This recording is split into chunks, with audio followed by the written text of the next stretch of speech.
Some Kind of Happiness, Chapter 17. It is Wednesday morning.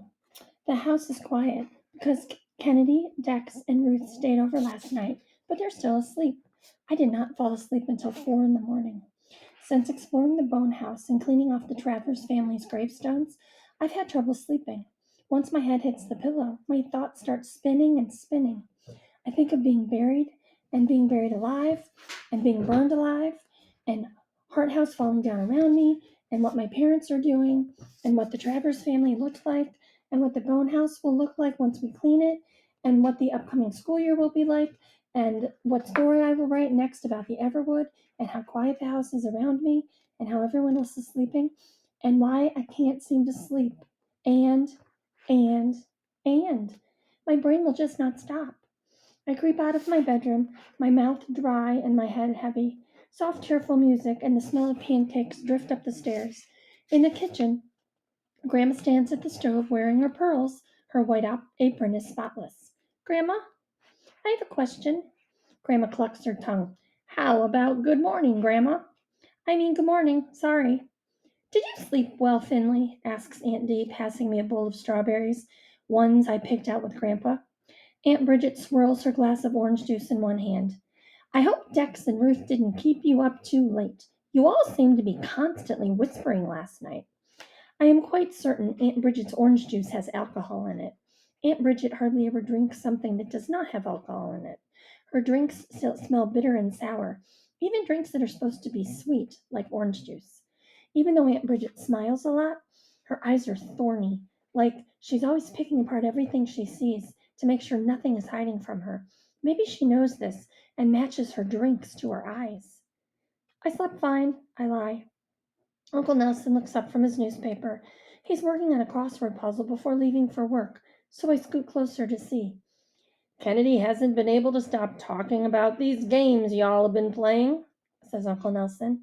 I told her she was too old for that kind of thing, but she told me I was being ridiculous. She's probably right. He frowns at the puzzle, appearing to be stumped. 8-letter word for family tree subject. I have to think about that one. They call it the Everwood. Aunt Bridget looks at me over the top of her glass. Isn't that right? The word sounds so strange coming from Aunt Bridget, and I considered denying it, pretending that Dex and Ruth are silly 8-year-olds. Aunt Dee starts folding a pile of fluffy cream-colored hand towels. What's the Everwood, sweetie? Is it some kind of code word? No, I say. The crossword puzzle's distracting me. It's a forest full of witches and trolls and things. Ancestry. I tap the newspaper. The word is ancestry. Uncle Nelson smiles. Hey, you're pretty good at this, kiddo. I collect words. Dad does crossword puzzles all the time. I help him. Does he? Tell me, Finley, says Aunt Bridget.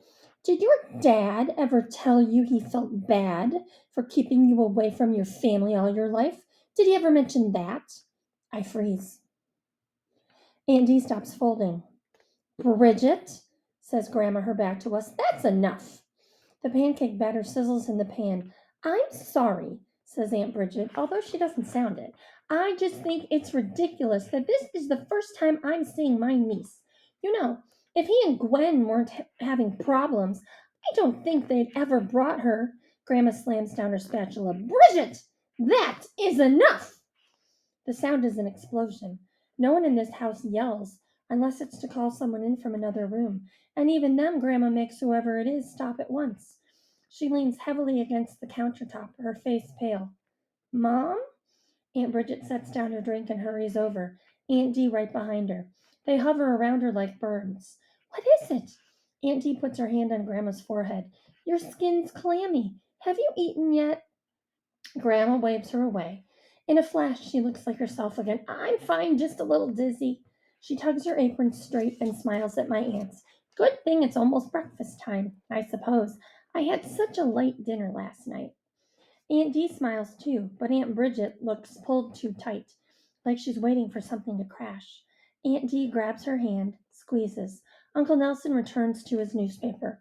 In the span of 10 seconds, we are all back to where we started. I want to say something about how uncomfortable I feel, about how something is obviously very wrong, even if they do not want to admit it, but I am not brave enough to do that. You had a question, Finley? Grandma says. Auntie is back in her chair, peering at Uncle Nelson's crossword puzzle. Aunt Bridget sips her drink.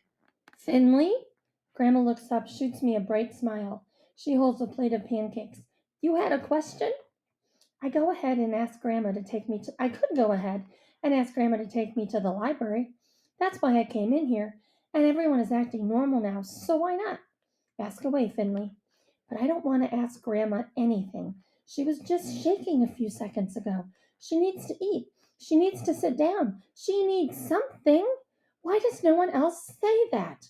I want to hug her, but if I touch her, she might break. No, never mind, I tell her. I figured it out. Chapter 18. Things I know about the Everwood. The Everwood. The green, Grandma and Grandpa's backyard. The great castle, Hart House. The tower, archery patio. The pit. The first bridge, the sewer pipe. The wasteland where the bone house is. The bone house, the Travers' house. The Troll's Keep, the Bailey house. The post office, our mailbox. The Baileys. Cole 13, Jack 12, Bennett 8. Captives of the Fellfolk Troll. Obviously not true, but I must accept this explanation until I find out more information. Jack's dad, Fellfolk Troll, I assume. Did something bad when Dad was a teenager, can't be trusted. Why? The something bad. Don't ask Grandma and Grandpa about it. Why? Jack's mom, where is she? The Bone House, severely burned, lots of fire damage. Once home to Frank, Joy, and Cynthia Travers, we think. All deceased. What happened? Who started the fire? I stare at my list for a long time. Aunt Dee is taking me to the library instead of Grandma, because when I finally felt brave enough to ask her, she said she was too tired. Grandma says that a lot, and I understand. I'm always tired too, and I don't do half the things she does. Friends of the library meetings, a pack for every back, the WIC clinic, baking for the neighbors. So get it together, Finley. Wake up! According to the note Jack left at the post office, he and his brothers want to meet us at the tower after dinner. I must show up with answers of some kind. Why the fire happened and how it happened, and how the Travers family died, and if that really is their house, or if we have somehow gotten it all wrong. Not because my cousins expect me to find answers, but because maybe if I do find some, I'll be able to sleep better. Luckily, the library is about a 30-minute drive because Hart House is so far out past the edge of town, so I have time to look over my list a few times. Aunt Dee, however, is distracting. I watch her from the back seat. She offered me the front, but I wanted to sit back here where she couldn't read my list. She chews on the inside of her lip, and her knuckles are white on the steering wheel. Aunt Dee, are you okay? Oh, sweetheart, I'm fine. She reaches back to pat my knee. We ride in silence for a minute. Aunt Bridget shouldn't have said those things about your parents. I'm sorry she did. It's all right. It was out of line. Aunt Dee keeps looking back at me in the rearview mirror, like she's afraid I might fly away. Her hair is soft and gold, curled right above her shoulders. Her face is soft. Her voice is soft. I often find myself thinking I would like to snuggle up in her lap and read, because it looks like a cozy place to do such a thing. It's only that she loves you so much, Finley, she says. We all do. It's hard to accept that you've been away from us for so long. But how can you love me? You only met me like 3 weeks ago. We stop at a red light, and Aunt Dee turns around in her seat to look at me. Finley, it isn't when we met you, or how long it's been, or anything as complicated as that. It's about family. You're a heart. You're ours, and we're yours. It's in the blood, okay? It's in the bones. I cannot find any words to say after that, so instead I reach toward the front seat and take Aunt Dee's hand. Gretchen told me that. About heart blood. Aunt Dee smiles. Gretchen's a smart girl like you. I knew you would be. Louis was always the clever one. Aunt Dee's eyes look like Kennedy, but older, crystal clear blue.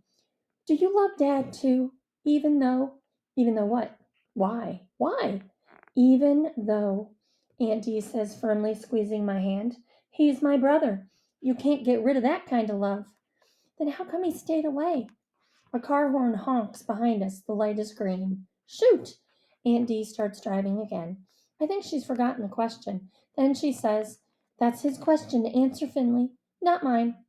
Aunt Dee taps her fingers on the steering wheel for a few seconds. Well, how about some music? What do you say? Aunt Dee looks at me in the rearview mirror. I'm not sure what else to do, so I smile. Her eyes crinkle back at me. and she turns on the radio. I do not press the issue. I am a smart girl. Downtown Billington is 4 streets running from north to south, and 4 streets running perpendicular to them from east to west, and a courthouse in the center square, and tiny shops that look like they have existed there since the beginning of time. The library is across the street from the courthouse, in a pale purple building that used to be a movie theater, according to Aunt Dee. I'll be next door at the grind, okay? Aunt Dee kisses my cheek. Here's my library card. Come get me when you've finished. Watching her disappear into the cafe, I get the sense she's relieved not to be in the car with me anymore. The feeling is mutual. Aunt Dee is nice, but I need some space to think. The library is exactly what it should be. Lots of dark wood and winding bookshelves and a smell of computers and old books in the air. I stand in the middle of the room and consider where to begin. Can I help you? A librarian peeks around her computer to smile at me. Perhaps. I set down my notebook on her desk. I'm from out of town. My name is Finley Hart. Oh, are you the granddaughter who's visiting for the summer? Who is this woman and how does she know about my life? Excuse me? Hi, I'm Pam. She holds out her hand. Cautiously, I shake it. Finley, your grandma's been talking about your visit for weeks now. She's the president of the Friends of the Library and comes around all the time. I'm so happy you're here. Your grandparents are just the sweetest people. They've done so much for Billington. But why would Grandma have been talking about me? I suppose she might have been excited, or maybe she was pretending to be excited. Or maybe once I arrived, she realized what a disappointment I was, that I'm too much like my dad and felt her excitement drain away. They've done a lot for Billington? Pam beams at me. You bet. Can I show you? Pam leads me to a glass display in the library lobby. She points to an old photograph, and sure enough, there are my grandparents standing in front of the library. They look like themselves and not like themselves at the same time. Grandma's hair is golden instead of white. Grandpa's face has fewer wrinkles. Besides them stands a man in a suit holding a giant pair of scissors. That's Mayor Calvin, Pam explains. He's ancient now, but isn't he handsome here? I guess. See, they're opening the new library. Your grandparents put a lot of money into renovating it. You should have seen this place before they donated. We had such a sparse collection. There was mold, the roof was leaking, mice had chewed through the wiring. Without your grandparents' help, we might not be having this conversation today. Pam sighs happily. And it's not only the library, I guess. Oh, what was it? A couple decades ago, they started really pouring a lot of money into downtown, restoring buildings, planting trees. I stare hard at the photograph. The 3 teenage girls standing beside my parents are unmistakably Aunt Bridget, Aunt Dee, who look so much like Avery that I wonder if it is Avery, somehow having traveled back in time, and Stick. A teenage boy stands a little apart from them, looking away from the camera, as if he's wishing he were somewhere else. I know that look. It's how I look in photographs. I touch the glass. That's my dad. He looks weird. Pam laughs. Do you mean young? No, not quite. What I mean is, I know my father met my mother in the first year of college. That could not have been very long after this picture was taken. And thinking about my father meeting my mother, both of them looking so young, makes my chest tighten uncomfortable, like I'm seeing something I should not see. I wonder if Mom and Dad knew in those first moments when they met that they would get married and have a daughter named Finley, that they would start working too much and ignoring each other and fighting with each other the whole time pretending everything was okay. I wonder if they knew that when they started to pretend their daughter shouldn't be able to tell. Anyway, I'm probably boring you, says Pam, leading me back to her desk. What can I do for you, Finley? I'm trying to solve a mystery. Oh, that sounds fun. How can I help? I glanced down at the list in my notebook, playing with the curly strips of paper from where I ripped out my favorite words list. I'm looking for information about a man named Frank Travers and his wife Joy and his daughter Cynthia, I say at last. And also about the Bailey family. I don't know the parents' names, but I know the kids' names. They live across the river from my grandparents and I pause. I do not want to say this part out loud, but I must. And also, about any fires in the area, about 25 years ago, maybe? Stay cool, Finley. Stay casual. Pretend you know nothing about those gravestones. When my dad was a teenager. When Mr. Bailey was a teenager, too. He did bad things. He's not safe to be around, and if he has kids now, I bet they're not much different. But Dad's wrong about the last part. At least, Jack's safe and Cole and Bennett are too. They wouldn't do anything dangerous. Would they? The Travers fire, Pam says quietly, nodding. I remember hearing about it from my dad. I have read about out of body experiences, but I have never had one myself until now. My mind seems to drift out of my head and float there, observing, while my body stares at Pam. The Travers fire. Hearing it said like that makes it feel real. Like before now it was just the story of the Everwood, and now it's more. It has a history, a past. Pam places her hand on mine. I'm not sure you want to hear about it, Finley. It isn't a happy story. She tilts her head. I'm surprised your grandparents haven't told you. If they haven't, then maybe I shouldn't. I slip my hand away from hers. Please, I'd like to know. I like all kinds of stories. I'll tell Grandma about everything when I get home, and we'll discuss it together, I promise. Or not. After a pause, Pam starts typing away at her keyboard. She shows me articles on her computer. She prints documents. She babbles on, telling me words too awful to stick. They jump and slide around my skull like a panicked fish, and it's hard to get a grip on them. But I try. I scribble in my notebook. I must get this information out of my head and onto paper. Aunt Dee comes up behind me. Finley, you about done? I jump and slam my notebook closed. Yeah, I'm fine. Why? Aunt Dee takes a sip of her coffee and looks at me funny, but Pam hurries over before she can say anything else. Dee, hi. Pam gives her a hug. Good to see you. I was just helping Finley with some research, I interrupt, for a story I'm writing. Thanks, Pam. Now Pam's the one giving me a funny look. Well, thank you for helping her, says Aunt Dee. I'll see you at choir practice this weekend. Sure. Oh, that reminds me. Is your mom okay? Grandma? Aunt Dee frowns. What do you mean? Of course she is. I was only asking because she missed our friends at the library meeting last week. Didn't leave a message or anything. It was so unlike her, and I wanted to make sure everything was all right. Aunt Dee freezes for a tiny second and then relaxes into a smile. Oh, that. Yes, I'm afraid we've all been a little behind things since Finley arrived. Aunt Dee squeezes my shoulder. Trying to make up for lost time, you know? The kids have been over almost every day, and Mom's been cooking up a storm. Pam smiles at me. I should have guessed. The famous Finley. Maybe if you have enough of your grandma's cooking, you won't ever want to leave.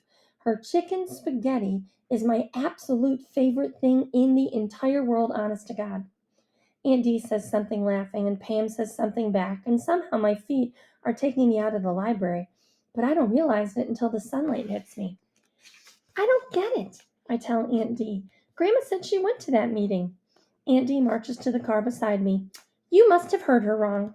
No, I remember it exactly. We were all in the dining room making masks, and she came in and said, Finley, your grandmother is a busy woman. She probably got the schedule mixed up as all. I wouldn't worry about it. But she said, I really don't want to talk about it anymore, okay? Aunt Dee holds the car door open for me. I can't see her eyes behind her sunglasses, but her smile is front and center. What do you say we swing by Carter's on the way home? Grab a batch of those frosted oatmeal cookies for dessert tonight, huh? Okay. I climb into the car. The leather burns the backs of my legs. Aunt Dee turns on the car and the air conditioning roars to life. A song starts up and Aunt Dee sings along. She doesn't look at me. I concentrate on my notebook, trying to clear my head. I don't know what to think about Grandma lying to us, and I guess Aunt Dee doesn't want to think about it either. So I stop thinking and read over my notes. New information about the Everwood. Jeffrey Bailey, Jack Cole and Bennett's dad, frequently gets in trouble for drunk driving. Maggie Bailey, Jack Cole and Bennett's mom. Grandma and Grandpa Hart. Grandma and Grandpa Hart gave a lot of money to the city. Library renovation, courthouse restoration, parks maintenance. The Travers family. Frank Travers worked at a small gas station on the outskirts of town, no longer exists. Deceased. 40 years old at time of death. Joy Travers worked at Freddy's Diner on I-35, went out of business in 1991. Deceased. 35 years old at time of death. Cynthia Travers attended Billington Elementary. Deceased. 8 years old at time of death. The Travers Fire. April 17th, 1994. 22 years ago. Dad was 14. Cause of fire, negligence, illegal garbage fire spread to house from fire department records. Joy and Cynthia Travers died in the fire. Frank Travers died in the hospital 3 days later. My aunt saw the fire, tried to save the Travers family, but couldn't. As Aunt Dee breaks at an intersection, she finally looks back at me. Are you all right, Finley? You look like you've seen a ghost. How do I tell her what I'm thinking? Pam showed me an article about the Travers fire. I have 2 copies of it in my notebook. The article explains how my aunts saw flames from the backyard of the Hart house. They crossed the river and ran through the Everwood to help, but they couldn't. They were heroes, the article says. The 3 beautiful Hart girls. No one is surprised, the article says. The Hart family is a pillar of strength in our community. Those hearts have always shined. Finley? Aunt Dee looks worried. Do you need me to pull over? Why has no one ever told me about the fire? Why did I have to find out myself? It seems odd that Grandma Hart would not have wanted to tell me about my aunts after they did this great thing. And why doesn't this article say anything about my dad? I shut my notebook. I cannot ask these questions until I talk to someone about this. I need to talk to Gretchen or Jack. I'm fine, I tell Aunt Dee. Reading in the car gives me a headache.